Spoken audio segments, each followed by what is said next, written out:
Assalamualaikum warahmatullahi wabarakatuh. Welcome back to my YouTube channel. Balik lagi bersama aku, Lia Elia. Di video pembahasan kali ini, saya akan membahas tentang teori asam basa. Mulai dari teori asam basa Arrhenius, asam basa Lewis, dan asam basa Bronsted-Lowry. Yuk langsung aja kita masuk ke pembahasan teori asam basa.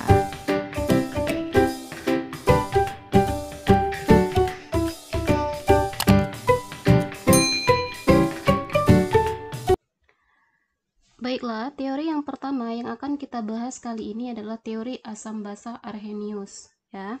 Nah, kenapa dia dikatakan teori asam basa Arrhenius? Karena yang mengemukakan pendapatnya arti asam dan basa ini adalah namanya Arrhenius, ya. Jadi, apa sih kata si Arrhenius? Asam dan basa itu artinya adalah, atau bisa kita definisikan, asam merupakan, oke ya, kita tulis dulu, asam adalah zat atau spesies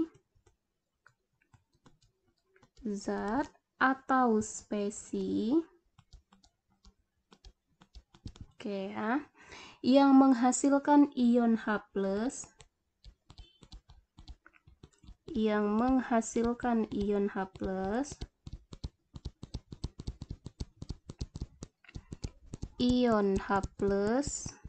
nah, dalam larutannya.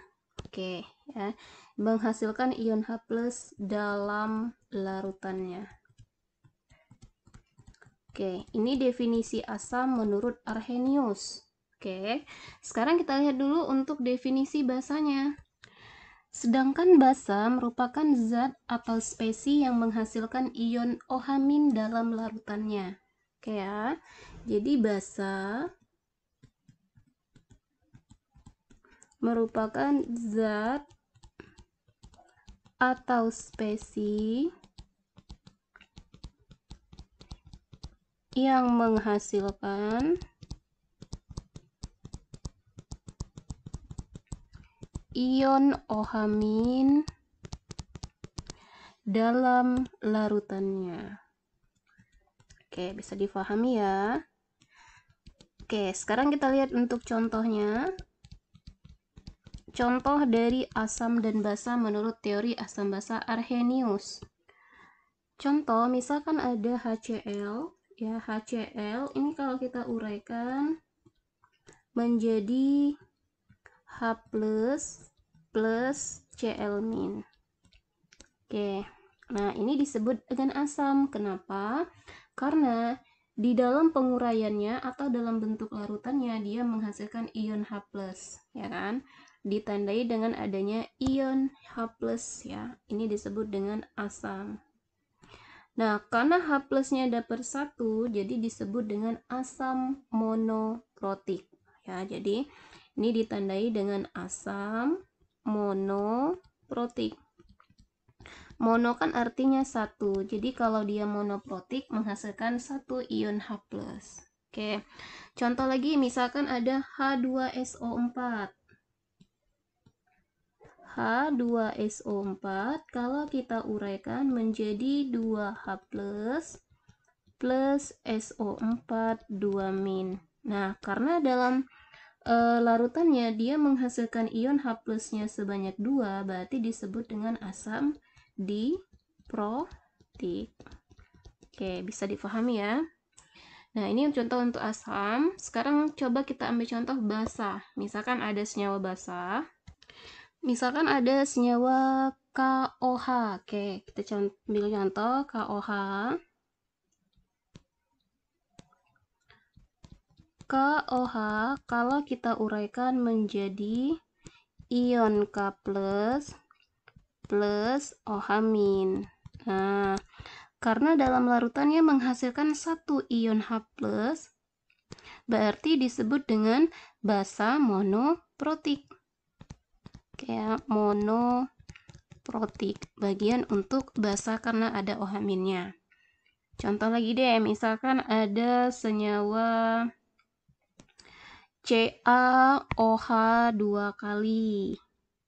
Kalsium CaOH 2 kali, kalau diuraikan menjadi Ca2 plus 2 OH-. Nah, di sini kita mendapatkan ion OH-nya ada 2. Jadi disebut dengan basa diprotik. Oke, bisa difahami ya untuk teori asam basa Arrhenius. Intinya menghasilkan ion H+ untuk asam dan OH- untuk basa.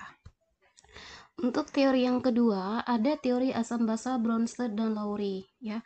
Nah, teori asam basa Bronsted dan Lowry di sini mereka mengemukakan pendapatnya asam ini merupakan suatu senyawa atau suatu zat atau suatu spesies yang bertindak sebagai donor proton, ya. Jadi, asam basa Bronsted-Lowry, asam merupakan donor proton. Jadi yang bertindak sebagai asam adalah sebagai donor. Jadi kalau donor itu pemberi ya. Jadi sebagai donor proton atau pemberi proton dilambangkan dengan H+. Jadi kalau ada yang mendonor, pasti ada yang menerima ya. Oke, jadi kalau yang menerimanya adalah basa. Jadi basa di sini sebagai akseptor atau penerima. Akseptor atau penerima proton. Oke, kita garis aja penerima ya. Penerima proton ion H+. Oke, kita lihat ke contoh ya. Oke, sekarang kita ambil contoh. Misalkan ada contoh suatu persamaan reaksi CH3COOH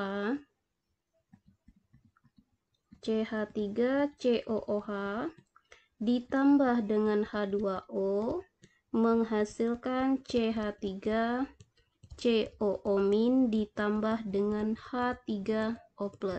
Oke, jadi kalau kita menentukan teori asam basa Bronsted-Lowry, cari dulu yang pasangan. Jadi yang berpasangan itu biasanya yang mirip ya antara kiri dan kanan. Oke, kita lihat CH3COH. Di sini lebih mirip dengan CH3COO- atau H3O+.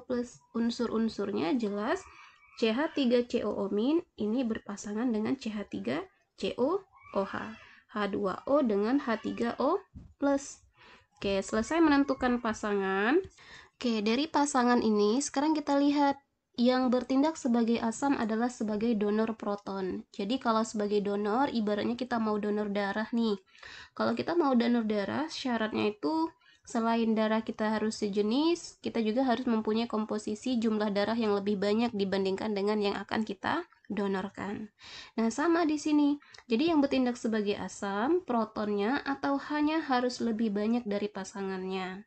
Oke, sekarang kita lihat antara CH3COOH dengan CH3COO- siapa yang paling banyak H-nya? Jelas ya, CH3COOH. Jadi dia sebagai asam. Nah, karena CH3COOH OH asam, berarti CH3COO- sebagai basa. Nah, sedangkan H2O dengan H3O+, H2O-nya sebagai basa, kemudian H3O+-nya sebagai asam. Nah, yang di sebelah kanan nanti sering disebut dengan istilahnya asam basa konjugasi. Jadi CH3COO- disebut dengan basa konjugasi asam konjugasi. Oke, misalkan ada contoh seperti ini, ada reaksi H3PO4 menjadi H2PO42- menjadi HPO42- dan PO43-. Ketika reaksi yang seperti ini, yang pertama H3PO4 kita pasangkan dengan H2PO4-. Di sini kita dapatkan H3PO4 jelas sebagai asam, ya kan? Dan H2PO4-nya sebagai basa karena dia kekurangan, ya kan? Nah, tapi ketika kita pasangkan H2PO42- dengan HPO42- dia bertindak sebagai bas asam karena lebih banyak H-nya ya. Sedangkan HPO42- sebagai basa. Nah, sekarang kita pasangkan lagi H2PO42- dengan HPO43-. HPO42- berarti dia sebagai asam karena H-nya lebih banyak, dan PO43- sebagai basa. Oke, nanti dari sini nanti kita akan buat suatu kesimpulan ya. Contoh lagi, misalkan ada suatu reaksi. Oke, sekarang kita ambil contoh yang kedua, ada NH3. NH3 ini ketika dia menjadi NH4+, artinya nanti di sini dia akan bertambah 1 ion H+-nya. Ya enggak? Jadi di sini dia akan naik 1. Naik 1 untuk ion H+-nya. Ketika NH3 menjadi NH2-, turun 1, ya enggak, hidrogennya. Turun 1, dia kekurangan. Nah, jadi kalau kita bandingkan pada saat NH3 kita pasangkan dengan NH4+, jelas di sini NH4+-nya dia bertindak sebagai asam. Ya kan? Dan NH3-nya dia sebagai basa kalau dipasangkan dengan NH4+.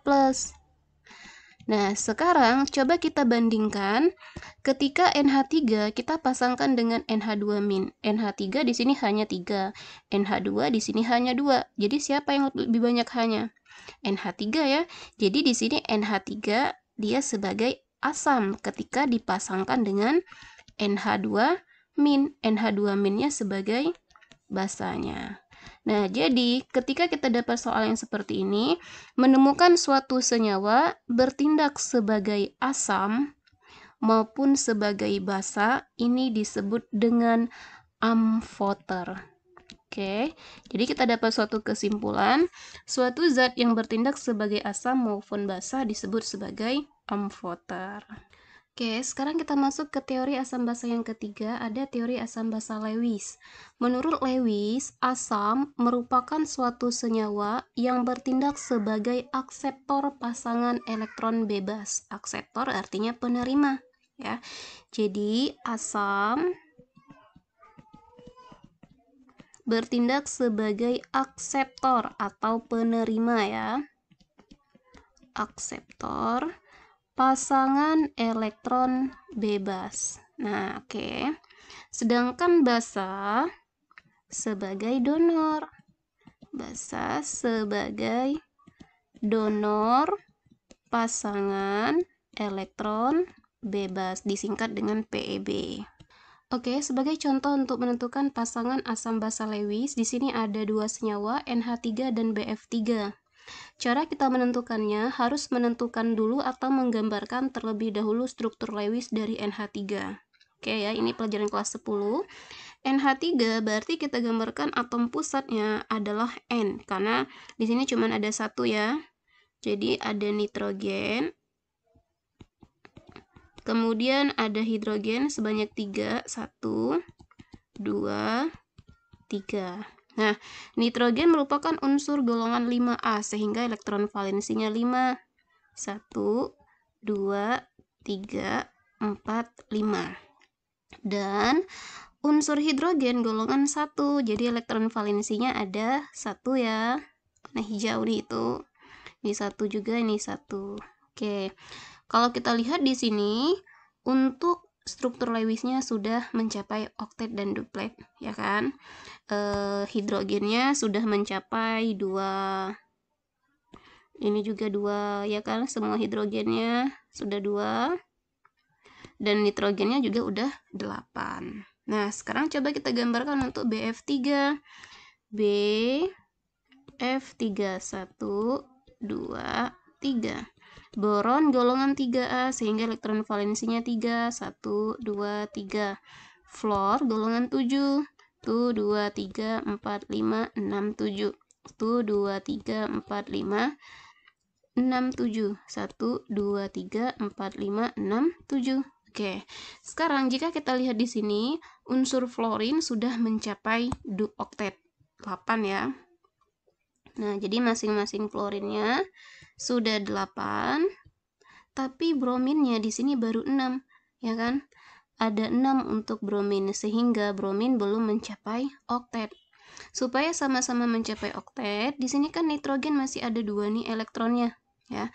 Masih ada 2 buah elektron yang tidak berpasangan atau tidak berikatan. Jadi karena NH3 masih ada satu pasang elektron yang belum berikatan, jadi sepasang elektron ini akan disumbangkan kepada boron untuk dipakai bersama-sama. Nah, inilah yang disebut dengan ikatan kovalen koordinasi. Nah, jadi dari sini bisa kita simpulkan siapa yang menyumbang pasangan elektron bebas. Yang menyumbang adalah NH3, sehingga NH3 bersifat sebagai basa Lewis. Ya kan? Nah, yang menerima PeB adalah BF3, sehingga dia sebagai asam Lewis. Nah, jadi kalau kita buat suatu persamaan reaksinya, hasilnya adalah menjadi NH3 1 2 3, kemudian ikatan di sini BF3 tuh 2 3. Oke, ini saya beri panah karena menandakan sebagai nitrogen yang menyumbangkan elektronnya kepada boron. Oke, sekian video pembahasan tentang teori asam basa. Semoga video pembahasan ini mudah difahami. Dan jika video ini bermanfaat buat kalian, share ke teman-teman kalian ya, biar manfaatnya lebih banyak lagi. Oke, saya akhiri. Wassalamualaikum warahmatullahi wabarakatuh.